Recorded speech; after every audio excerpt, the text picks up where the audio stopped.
Anteayer avanzamos lo que era frecuencia cardíaca. Dijimos las dos modalidades que podemos optar para estimar la frecuencia cardíaca.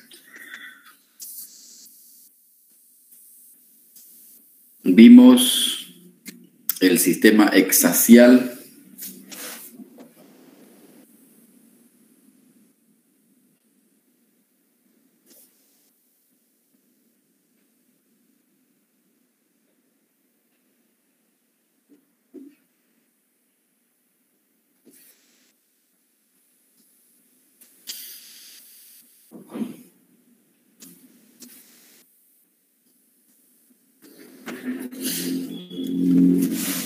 las dos modalidades o tres modalidades para estimar el eje cardíaco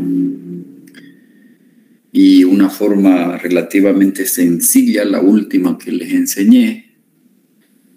Vimos el triángulo de Itoven, las tres derivaciones. Enfatizamos que para estimar el eje cardíaco solo se utilizan las derivaciones del plano frontal. Hicimos un ejercicio con este trazado electrocardiográfico y empezamos a ver la utilidad del electrocardiograma en el crecimiento de las cavidades. Vimos que estas patologías pueden causar sobrecarga de la aurícula derecha, el crecimiento de la aurícula izquierda, qué patologías pueden provocar crecimiento de la aurícula izquierda, y nos habíamos quedado en sobrecarga de cavidades izquierdas. Y empezamos a hablar en este electrocardiograma que lo mostré ayer, empezamos a hablar de los criterios de Sokolov-Lyon y el índice de Cornell, ¿no? El índice de Cornell es también un indicador de crecimiento de ventrículo izquierdo junto a Sokolov-Lyon. Son los que más se utilizan, entonces yo les recomiendo. El índice de Cornell es la sumatoria de la onda S en B3 más la onda R en ABL. Repito, la sumatoria de S, porque para arriba es la R, ¿verdad? Y la S es para abajo. Si yo sumo la S de B3 más la R de ABL, si esto mide en los hombres más de 28 milímetros, esto es un criterio de crecimiento de ventrículo izquierdo. A ver, vamos a medir, a ver. No sabemos si este trazado es de un hombre o una mujer, pero en el hombre tiene que ser más de 28 y en la mujer más de 20. 5, 10, 15, 18, 21, 26, casi 30. Por lo tanto, si fuera un varón, si fuera una mujer, cumpliría criterio. Y si fuera mujer, cumpliría criterio porque es más de 20. Tiene más de 20, ¿no? 5, 10, 15. Aquí nomás tiene 20 ya. Más esto, o sea mujer o sea hombre, este patrón electrocardiográfico, este trazado, cumple los criterios del índice de Cornell. S en B3 más R en ABL, más de 28 en el hombre y más de 20 en la mujer, es el criterio de Cornell, el índice de Cornell. Y como tiene Sokolov también, entonces este paciente cumple los criterios para hablar de crecimiento de ventrículo izquierdo. Aquí se describe, ¿no?, cómo es el crecimiento de ventrículo izquierdo. Las ondas R altas en derivaciones de B1. En B5 una onda R muy alta. Está ensanchado el complejo QRS.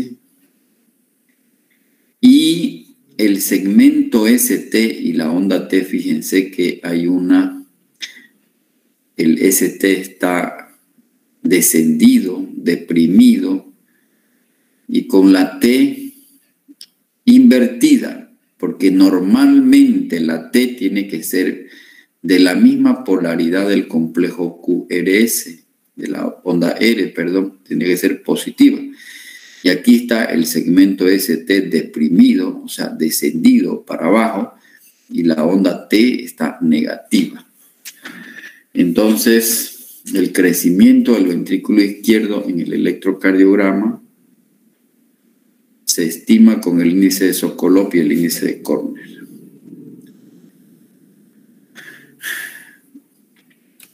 ¿Qué enfermedades producen crecimiento del ventrículo izquierdo? Cuando hay sobrecarga sistólica, es decir, el ventrículo izquierdo está sometido a un aumento de la resistencia vascular periférica. Ejemplo, hipertensión arterial, la estenosis de la válvula aórtica produce crecimiento del ventrículo izquierdo, la coartación de la aorta, que es una cardiopatía congénita, y la miocardiopatía hipertrófica. Estas 4 enfermedades producen crecimiento del ventrículo izquierdo. Es decir, si a mí me muestran un electrocardiograma y yo encuentro Sokolov, Lyon y Cornell positivo, yo digo, hay un crecimiento del ventrículo izquierdo.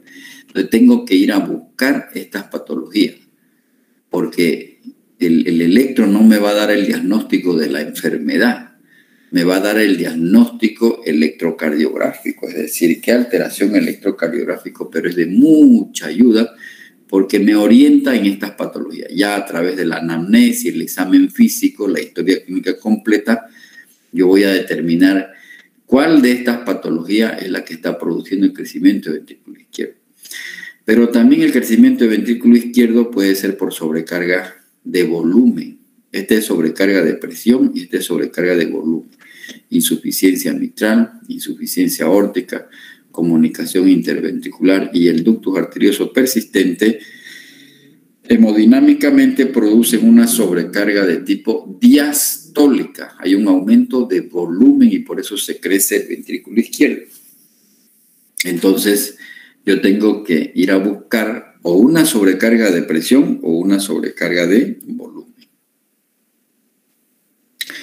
Eso es crecimiento de ventrículo izquierdo. ¿Qué pasa con el crecimiento de ventrículo derecho? Característicamente lo que yo voy a ver es unas ondas R altas en B1, en B2, en B3 y en B4. O sea, en B1, en B2 y en B3 fundamentalmente. Igual hay un ST que está deprimido, el S está deprimido y la onda T está negativa, lo que normalmente tiene que estar positiva. ¿A dónde está el eje cardíaco aquí?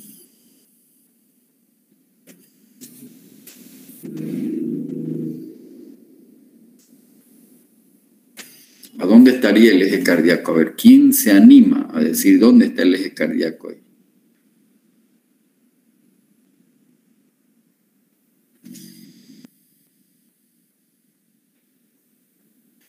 Hay desviación a la izquierda, ¿no? Está sencillo aquí donde está el eje cardíaco. A ver, voy a poner el sistema exaxial.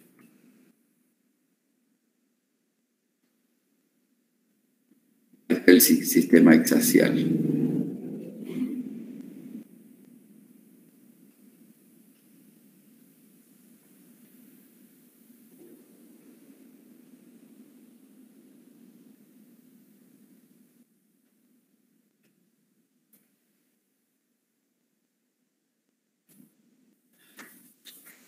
¿Dónde está el eje cardíaco? A ver, ¿quién se anima? ¿Cuál estrategia quiere utilizar para sacar el eje cardíaco?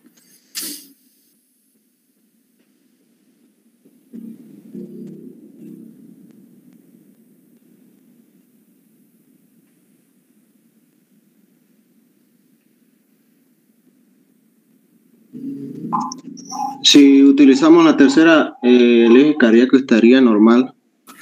el cuadrante normal.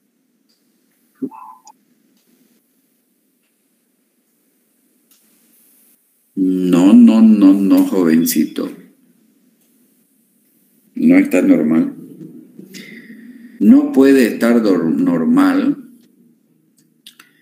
si tiene sobrecarga del ventrículo derecho. ¿Cómo va a estar normal el eje cardíaco si tiene una patología?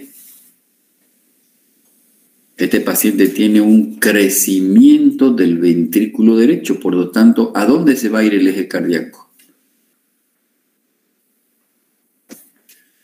¿A dónde se va a ir el eje cardíaco si tiene crecimiento del ventrículo derecho? Ahí, ¿a dónde se va a ir?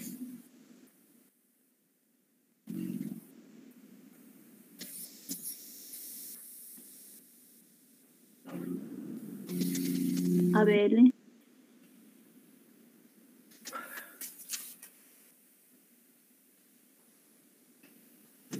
En este cuadrante está el eje cardíaco, desvío a la derecha.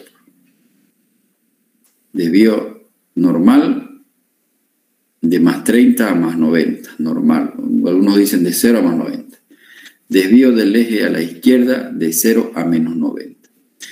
Desvío del eje a la derecha de más 90 a más 180. Ese paciente lo tiene el eje aquí, porque tiene crecimiento del ventrículo derecho. Lo está jalando el corazón al lado derecho. Su eje cardíaco lo está jalando al lado derecho. Entonces, pero adopte pues la primera estrategia. ¿Cuál es la primera estrategia para calcular el eje cardíaco? La onda isodifásica. ¿Dónde está la D2? D1? D1, esto, D1. A ver, cuente, pues de aquí para acá son 5, 7 creo. Y de aquí para acá,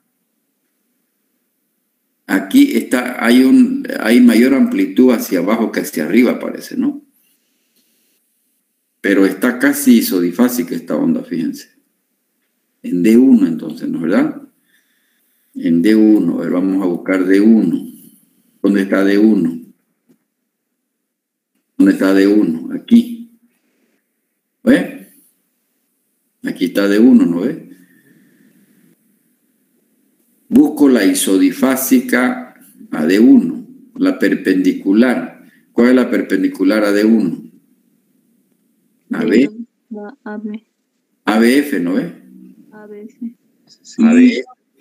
¿No ve? ABF. ABF. Ahora. ¿Cómo yo? La duda es, ¿está hacia abajo o hacia arriba? ¿Cómo voy a definir eso? Porque la perpendicular a D1, donde está el isodefasismo, es ABF. Pero, ¿está hacia abajo o está hacia arriba? ¿Cómo voy a definir eso? Esa es la duda que hay en el isodifasismo, ¿no ves? ¿Cómo voy a saber eso? Buscamos el QRS más grande. No. Porque ABF es positivo. Entonces, fíjense, ABF está positivo. Entonces, fíjense aquí, ABF está positivo. Entonces, está a más 90 grados. ¿Se dan cuenta? Porque si ABF estuviera negativo en el electro, me voy para acá. Pero no. El eje cardíaco se está jalando así, miren. Así está yéndose el eje. Claro, porque lo normal es de 0 a más 90, ¿no ven? Entonces ya se está acercando, se está yendo para acá. Por eso es que está en más 90. Si uno deja evolucionar a ese paciente, su enfermedad, se va a tirar a 120, 150 y 180. ¿Está claro? Si en ABF fuera negativo, entonces estuviera para acá. Entonces el eje se estuviera desviando hacia la izquierda y no hacia la derecha. La onda más de mayor amplitud, que es la otra estrategia, ¿cuál es? ¿Cuál es la otra estrategia? ubicar una onda R, la de mayor amplitud, 5, 10, 13, 5, 10, 12, 5, 8, 5, 8. Parece ser esta, ¿no? 5, 10, 12. Esta es la onda de mayor amplitud. Y donde está la onda de mayor amplitud es de 2. ¿Y dónde está de 2? 60 grados, ¿no? Sí. 60 grados. Pero ¿acaso es normal?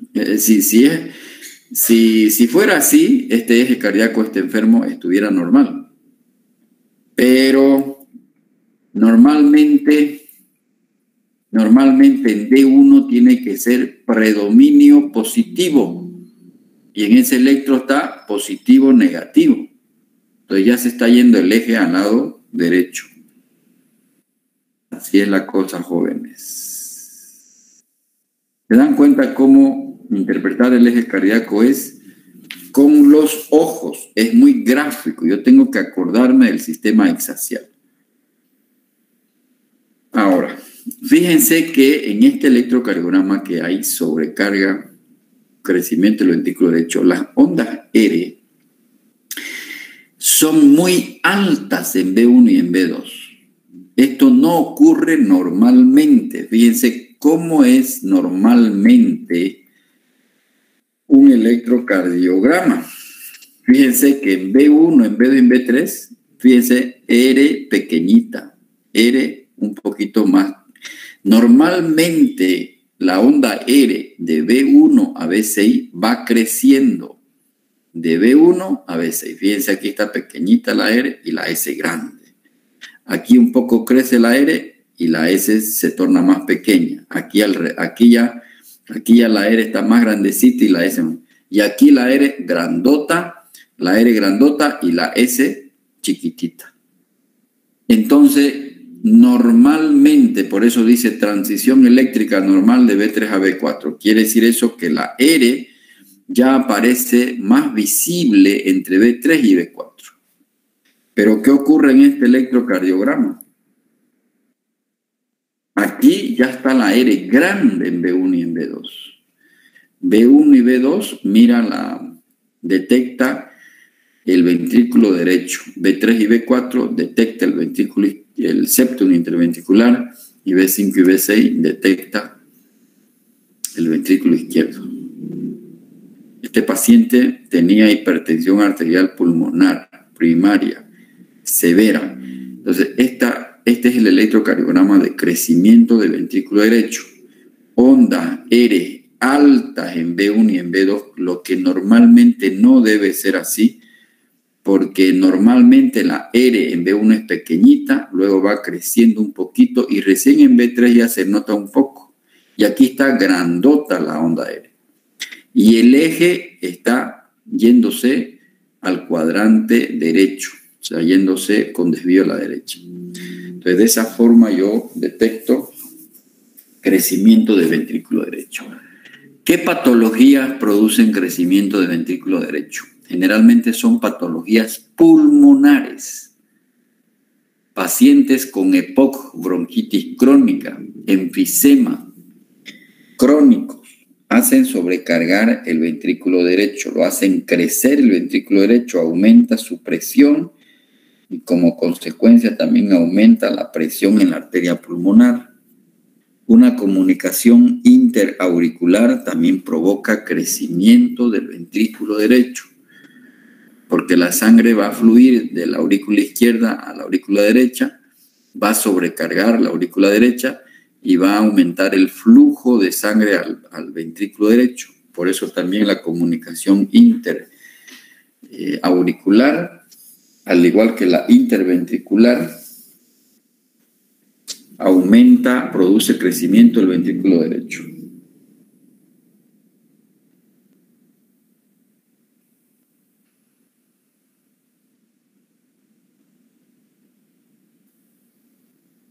¿Está claro? Sí, doctor. Sí, doctor. Ojalá. Aquí, por ejemplo, hay una sobrecarga de ventrículo derecho en EPOC. A ver, tiene estas ondas P pulmonares, ondas P picudas en D2, en D3 y en ABF. Eso quiere decir que la aurícula derecha está crecida. Ondas P pulmonares. Y fíjense el eje cardíaco, ¿dónde está? Aquí está más negativo y negativo en ABF. ¿Se dan cuenta? Lo normal es que en ABF la onda R sea positiva y aquí está negativa, pero también aquí está negativa. O sea, el eje está tirado al lado derecho, está desviado a la derecha. ¿Está claro?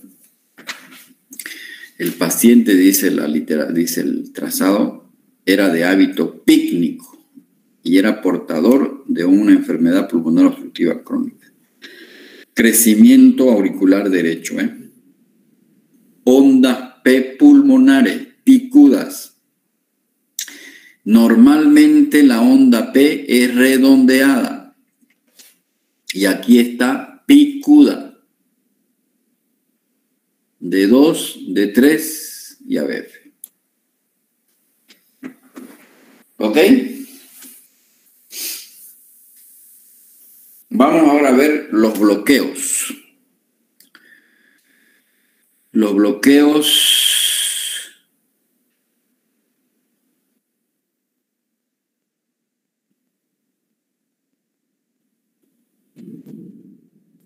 el electrocardiograma es muy útil en los trastornos del ritmo cardíaco.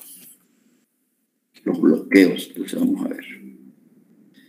Bloqueo atrioventricular o llamado también aurículo-ventricular. Es un retraso o interrupción de la conducción entre las aurículas y los ventrículos.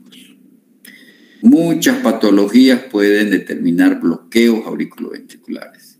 O sea, cuando hay bloqueos siempre hay que pensar en una patología estructural. Pueden ser valvulopatías, hay medicamentos que producen bradicardias por bloqueo, metoprolol, digoxina. La hipercalemia, el exceso de potasio en sangre, también produce bloqueos auriculoventriculares. ¿Cómo se clasifican estos bloqueos auriculoventriculares? En 3 grados. Bloqueo AB de primer grado, bloqueo AB de segundo grado y el bloqueo AB completo. El bloqueo AB de segundo grado tiene 2 subtipos. El Mobitz 1, que es el fenómeno de Wenckebach, porque este señor Wenckebach fue quien lo descubrió junto con Mobitz. Y el bloqueo AB de segundo grado, Mobitz 2. Entonces, primer grado, segundo grado y bloqueo AB completo. El bloqueo AB de primer grado solo se caracteriza por un aumento fijo del PR. Normalmente el PR, el intervalo PR que va de la onda P al inicio del complejo QRS, normalmente no debe medir más de 200 milisegundos, o sea, 5 cuadraditos pequeñitos, porque cada cuadradito pequeñito vale 0.04, por 5 son 0.20. Entonces el bloqueo AB de primer grado solo tiene un PR mayor a 200 y es fijo en las 12 derivaciones del electro. Yo voy a encontrar o 200 o 220 o 240 o 280. Este bloqueo AB de primer grado no da ningún síntoma, es totalmente asintomático, ni siquiera bradicardia produce.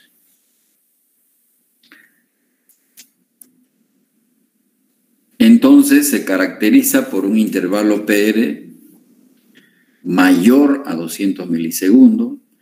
El intervalo PR prolongado es fijo, es decir, en todas las derivaciones yo voy a encontrar, yo lo mido y puede ser 240 o 280 milisegundos. Siempre a la onda P le sigue un complejo QRS. El ritmo es regular, no hay alteraciones en el ritmo cardíaco y es totalmente asintomático. Esas son las características del bloqueo AB de primer grado.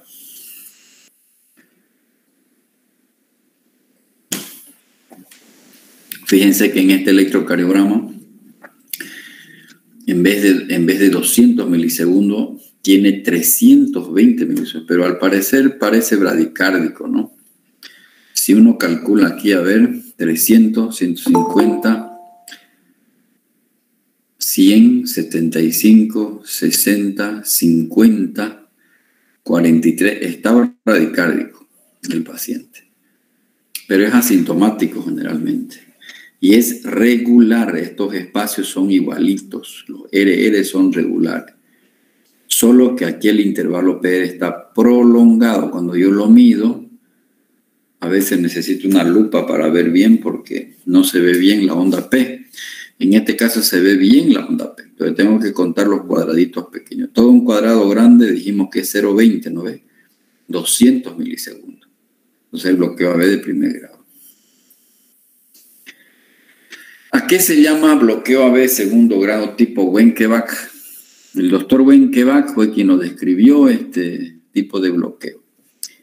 Aquí hay un aumento progresivo del PR.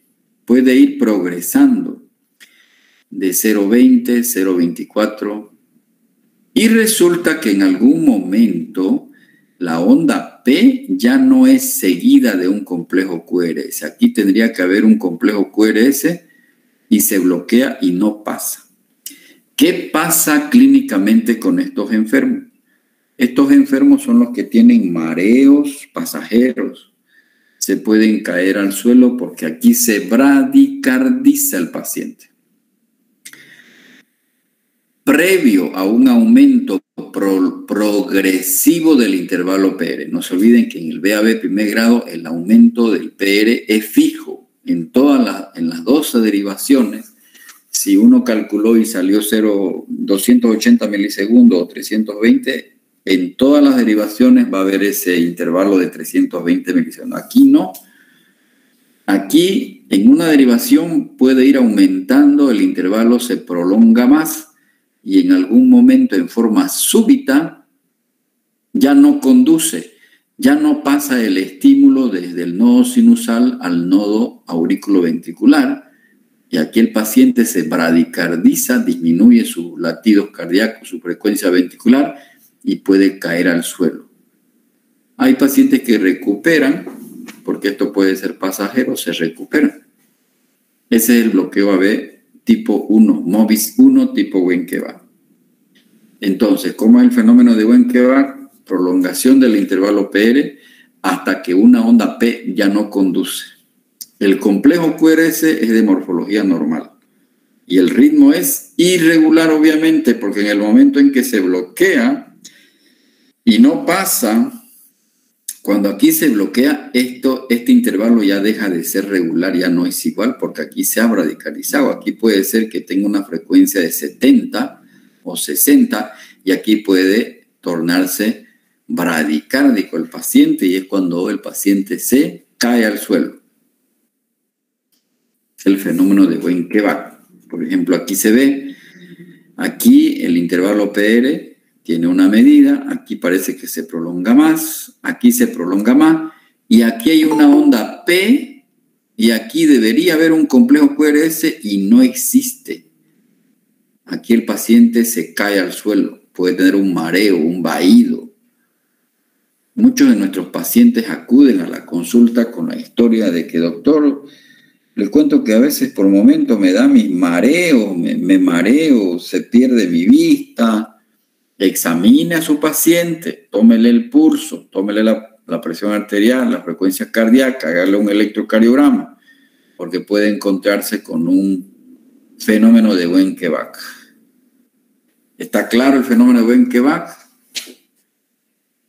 ¿Está claro? Este sí no es asintomático, ¿no, doctor?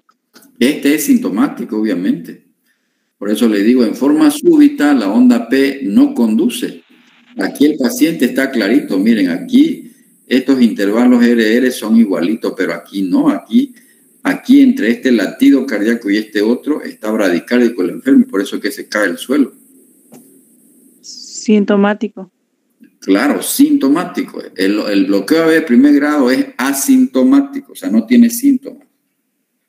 Pero aquí el paciente ya va a tener por episodio de mareo.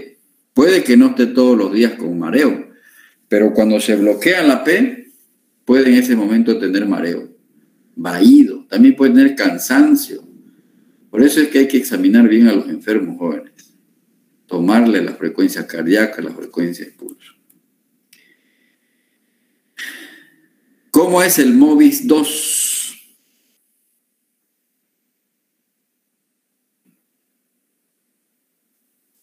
¿Cuál es la diferencia? Sin que previamente haya aumento progresivo del PR, en forma abrupta, esta P no conduce. Aquí no hay complejo QRS. En el MOBIS 1, había un aumento progresivo del PR, hasta que en algún momento se bloqueaba la P. Aquí, sin aumento previo del PR, se bloquea. No pasa el estímulo eléctrico del nodo sinusal al nodo auriculoventricular. Obviamente este paciente es riesgoso porque se va a radicalizar mucho y en forma súbita lo hace. ¿Qué significa 3-1? Porque hay 3 veces, o sea, ha pasado normalmente el estímulo desde el nodo sinusal al nodo AB, 3 veces pasó normal. Y una vez, de esas 3 veces, una vez ya no pasó. Por eso se llama 3-1. Puede ser 4-1. Pasa 4 veces el estímulo, pero en el siguiente no pasa. Estos pacientes con MOBIS 2, sí o sí, necesitan marcapasos al corazón. ¿Por qué? Porque se van a marear, van a tener un episodio de síncope y se pueden morir. Porque aquí puede que el corazón no reaccione normalmente. Puede que no reaccione y el paciente hace un síncope y se cae al suelo. ¿Y cómo es el bloqueo AB completo? Aquí existe un divorcio total entre las aurículas y los ventrículos. Las aurículas tienen una frecuencia y los ventrículos tienen otra frecuencia, cada uno por su lado. Es igual que un divorcio entre una pareja, ¿no ve? La novia o la mujer hace lo que quiere y el hombre hace lo que quiere. La mujer llega a la hora que le da la gana y el hombre también llega a la hora que le da la gana. El uno almuerza a las 12 del día y la otra almuerza a las 3 de la tarde. El uno duerme en su cama, el otro duerme en otra cama. Camas separadas. Totalmente divorciado está el nodo sinusal, las aurículas de los ventrículos. El intervalo PP es constante, o sea, entre una onda P y otra onda P es constante. El RR también es constante, pero diferente. Ustedes saben que normalmente la frecuencia entre las aurículas, el intervalo PP, si es de 60, el RR también es de 60. Aquí es al revés. El PP puede estar de 60 y el RR, la frecuencia de pulso en realidad, puede estar en 40. Las aurículas están latiendo a 60 y los ventrículos a 40. ¿Entendido? Y eso es lo que ocurre. Esta es una P. Si yo mido de aquí a aquí, tiene un valor. Este es el intervalo PP, de aquí a aquí. Y esto es el intervalo RR. En realidad, la frecuencia de pulso. Entonces, esta frecuencia entre las dos aurículas es muy diferente. Y esta frecuencia entre los dos ventrículos es muy diferente. Entonces, el intervalo RR tiene una medida y el intervalo PP tiene otra medida. Por ejemplo, aquí fíjense, este es el intervalo entre una P y otra P. Este intervalo entre P y P es igualito, pero lo que no es igual es este intervalo RR. Entonces, el paciente siempre va a cursar con mareos, borrachera, desmayo, síncope, y estos pacientes sí o sí necesitan el implante de un marcapaso porque tienen riesgo de morirse. ¿Quiénes sobreviven? Eso es lo que no se sabe quiénes. O sea, estos pacientes tienen un Dios aparte, solamente Dios sabe por qué no se han muerto. Pero en algún momento pueden tener una muerte súbita cardíaca, ¿no? Porque no le llega sangre al cerebro. Si el corazón está latiendo apenas a 30, 35 latidos por minuto, generalmente el bloqueo AV completo de tercer grado, en estos pacientes la frecuencia cardíaca está muy baja, general es menos de 40. Pueden estar a 30, 35 y por eso es que sufren mareo, desmayo, síncope, se cansan para caminar. Se le pone un marcapaso y quedan chalinga a los enfermos. ¿Ok? Está claro los 3 tipos de bloqueo con los 2 subtipos del VAB de segundo grado. Ojalá que esté claro. Fíjense aquí, por ejemplo, la distancia entre esta P y esta P es igual, pero la distancia entre estos intervalos R es muy desigual, muy diferente. Aquí está más lento, debe estar con bradicardia el enfermo, pero las aurículas tienden a latir más, laten más rápido. ¿Por qué? Porque la velocidad de conducción del sistema eléctrico, cuanto más cerca esté del nodo sinusal, esas fibras conducen electricidad más rápido. A medida que se aleja la fibra eléctrica del nodo sinusal, estas fibras tienden a conducir los impulsos eléctricos más lentos. ¿Está claro el bloqueo AV de tercer grado? Sí, doctor.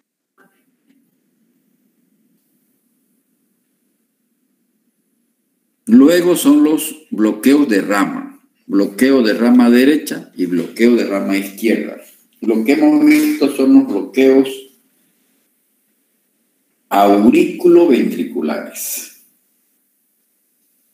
Ahora vamos a ver bloqueos que se llaman también bloqueos intraventriculares.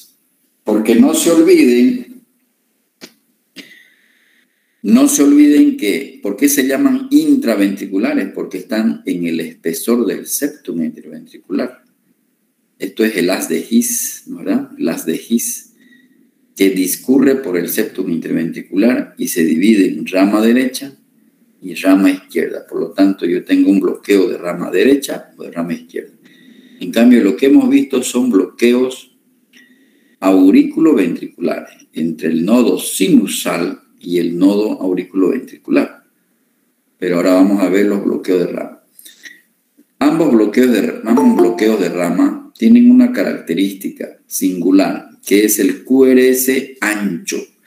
Normalmente la anchura del QRS no debe sobrepasar de 110 milisegundos. Cuando miden más de 120 milisegundos, o sea, 0,12 segundos, quiere decir que hay un bloqueo de rama. Y entonces vamos a hablar del bloqueo de rama izquierda. Se abrevia BRI. Pero también en la literatura inglesa se llama BRIHH, bloqueo de rama izquierda del haz de His. ¿Ok? Bloqueo de rama izquierda del haz de His.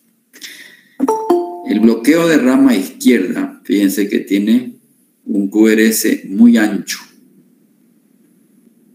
Muy ancho. ¿Dónde yo voy a ver bloqueo de rama izquierda? ¿Qué derivaciones utilizo para el bloqueo de rama izquierda? D1, ABL, B5 y B6. En D1 en ABL, en B5 y en B6, yo voy a ver estas ondas R, RS, RS, RS. Y aquí en ABL lo puedo ver la onda R mellada.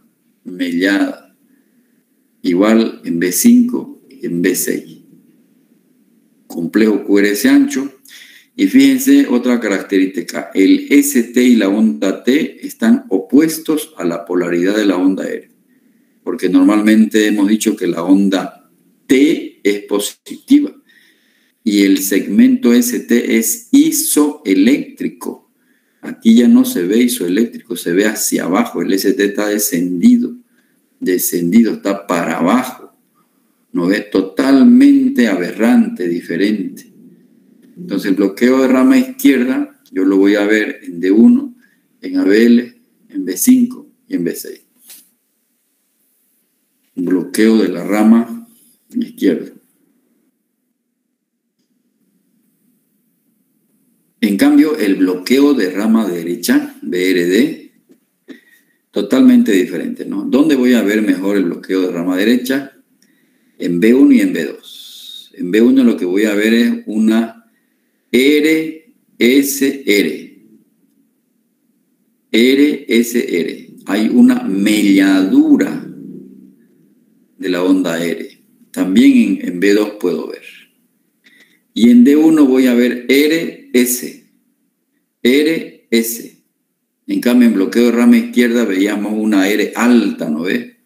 RS y el QRS ancho. De esta manera aquí el QRS está ancho. Aquí el QRS igual está ancho. Más de 0,11, más de 110 milisegundos. Entonces, esos son los dos bloqueos de rama izquierda y rama derecha. No quiero complicarle más la vida porque indudablemente estos bloqueos tienen causas. Esas causas, la descripción de esas causas, la vamos a ver, los que aprueban semiología, la vamos a ver en detalle en el 4º año de medicina, en el módulo de cardiología. Entonces, estos conceptos básicos tienen que saberlo, ¿ah? Tienen que saberlo. Bloqueo de rama izquierda y los bloqueos de rama derecha. Y finalmente, el electrocardiograma nos sirve también para ver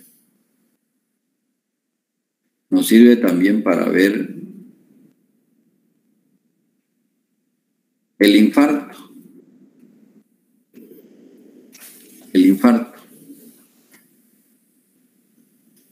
Normalmente el segmento ST es isoeléctrico, ¿no es verdad? Isoeléctrico.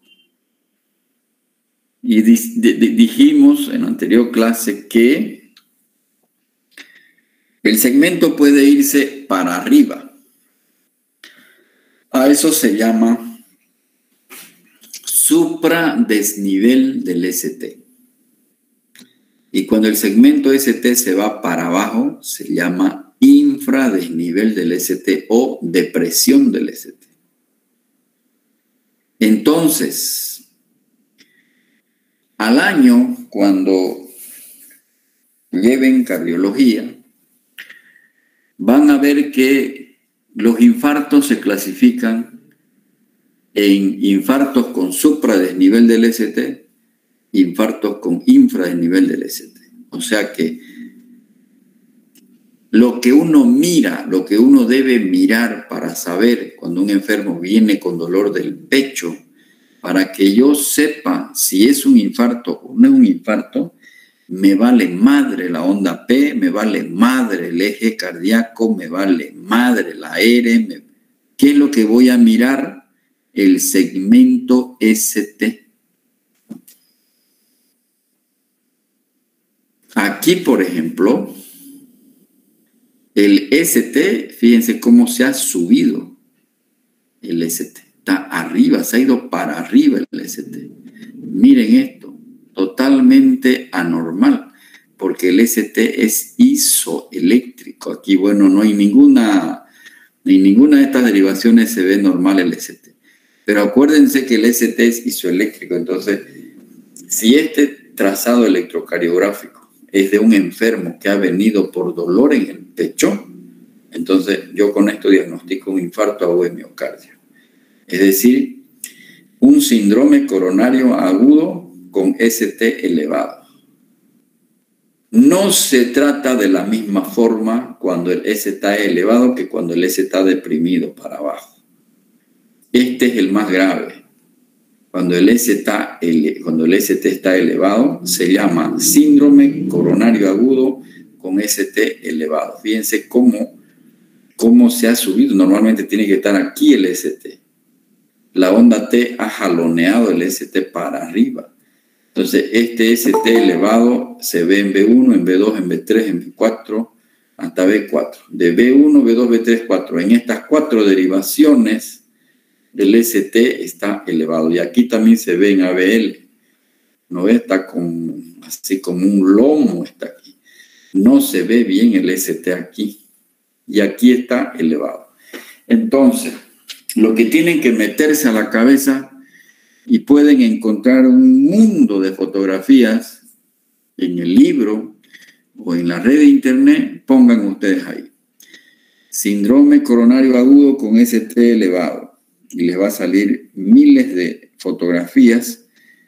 Yo lo que quiero que se metan a la cabeza es el concepto de que el ST normalmente es isoeléctrico. Entonces, cuando el ST está elevado, si viene un enfermo con un dolor del pecho y yo le hago un electrocardiograma y lo veo el ST elevado, entonces eso es un infarto y eso es muy grave. Es un síndrome coronario agudo con ST elevado. Profundizar estos conceptos es complicarles la vida, porque eso lo vamos a ver ya en cardiología más profundamente. Pero hasta aquí es la interpretación normal de un electrocardiograma. ¿Cómo se saca la frecuencia cardíaca? ¿Cómo sabemos si es un ritmo normal? ¿Cómo sacamos el eje cardíaco? ¿Cómo se ven las sobrecargas de la aurícula derecha y las sobrecargas de la aurícula izquierda? ¿Cómo se ve la sobrecarga del ventrículo derecho y del ventrículo izquierdo? Criterios de Sokolov, criterios de Cornell, ¿no ve? Los bloqueos auriculoventriculares, ¿cómo se clasifican? Los bloqueos de rama derecha, de rama izquierda y las alteraciones del ST. Entonces, hasta aquí es la interpretación de un electrocardiograma básico. O sea, yo miro un electrocardiograma, puedo empezar a estimar su frecuencia cardíaca. Luego, verifico si es ritmo sinusal. ¿Cómo sé que es ritmo sinusal? Ya lo hemos dicho. Miro si tiene eje cardíaco. Me empiezo a ejercitarme en el eje cardíaco. Estará de 0 a más 90, estará de 0 a menos 90, o estará de más 90 a más 180, desviado a la izquierda, el eje normal. Miro la onda P para saber si no hay sobrecarga de la aurícula derecha, de la aurícula izquierda. Miro para saber si no hay sobrecarga de ventrículo izquierdo, sobrecarga derecha.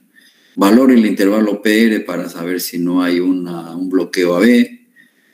Luego saber si hay bloqueos de rama. Y luego valoro el segmento ST.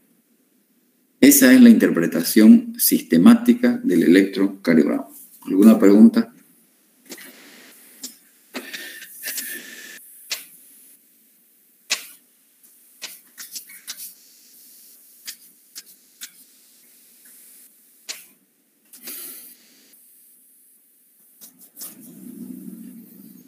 ¿Alguna pregunta o no hay pregunta?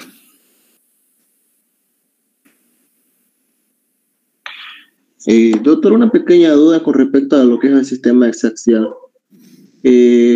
Cuando, digamos, estamos viendo que lo que es la parte del ABF y su onda, la onda R, por así decirlo, es de 3 milivoltios, pero la onda S podría ser de unos 5 o 6. ¿Esa es la que va a predominar si es que es negativo? ¿La onda más grande? La onda más grande Si prevalece la negatividad o si prevalece la positividad, ahí es que te define el eje cardíaco. Por ejemplo, en ese electro que mostramos, ¿no ve? En ABF era negativo, ¿no ve? Entonces, era positivo. Entonces está para acá. Por eso es que yo lo tengo que tener muy claro este sistema axial. Muy claro tiene que estar este sistema axial. Ok, doctor, gracias. Acordarse de memoria cuesta, jóvenes. Muy, muy difíciles. Por eso, en el hábito de mirar todos los días el sistema axial, probablemente se me quede esa imagen en el cerebro, ¿verdad? Pero si la miro cada mes, imposible, ¿no? Van a llegar a diciembre y no van a saber ni quién fue Beethoven, digamos. ¿Alguna otra pregunta?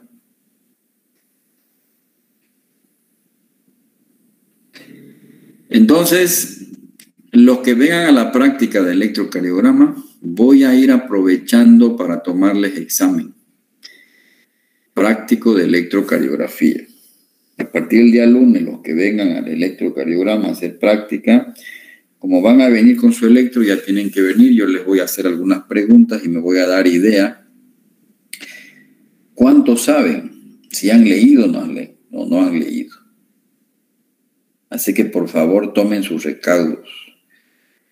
Y no se olviden que tienen que llenar la historia clínica, porque eso también tiene nota. Hasta ahorita todos los que me han traído historias clínicas, ninguno, digamos, la mayor parte hay que corregir su historia clínica. No, algunos no está bien.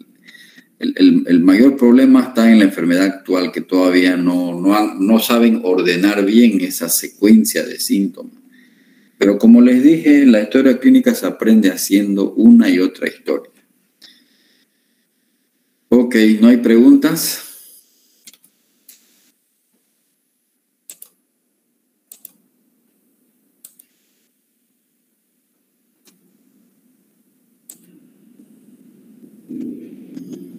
¿No hay preguntas?